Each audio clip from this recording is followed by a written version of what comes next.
Im ganze Veedel ist die Frau Schmitz bekannt.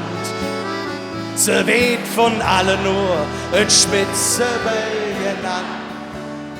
Sie hätt nit viel, ist nit besonders rich und hätt noch lang nit jeden Mittag Fleisch am Tisch. Nur ein Teil jedes, wo sie Freude dran hätt, was ist dat? Das sind die Blümchen ob ihrem Fensterbrett und Jens Kölle singt. Wir schenken der ein paar Blümchen, ein paar Blümchen für ihr Fensterbrett. Wir schenken ihr ein paar Blümchen. Warum? Denn die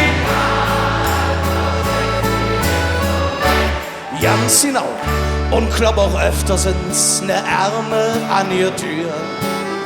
Ja, dat sie ja nix jetzt, ich glaub, dat könnt nit für. Und ist auch nit rich, ist keine Millionär. Jetzt zu verschenken, ja, dat fällt ihr ja nit schwer, ne, ne. Und sind nicht nur 10 Pfennig und nit Bier, was dann? Dafür hätt sie etwa unsere Sympathie. Lass mal singen! Wir schenken der ein paar Blümchen, ein paar Blümchen für ihr Fensterbrett. Wir schenken ihr ein paar Blümchen. Warum? Denn die könnt ihr das ganz alleine singen? Wir schenken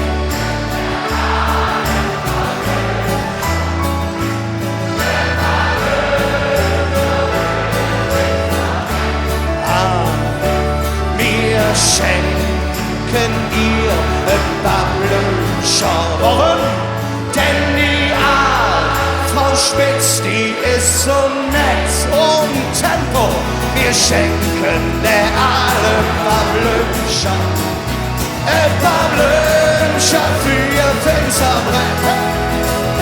Wir schenken ihr ein paar Blümchen, denn die Frau Spitz, sie ist so nett, oh ja, die Frau Spitz, sie ist so nett, zu nett.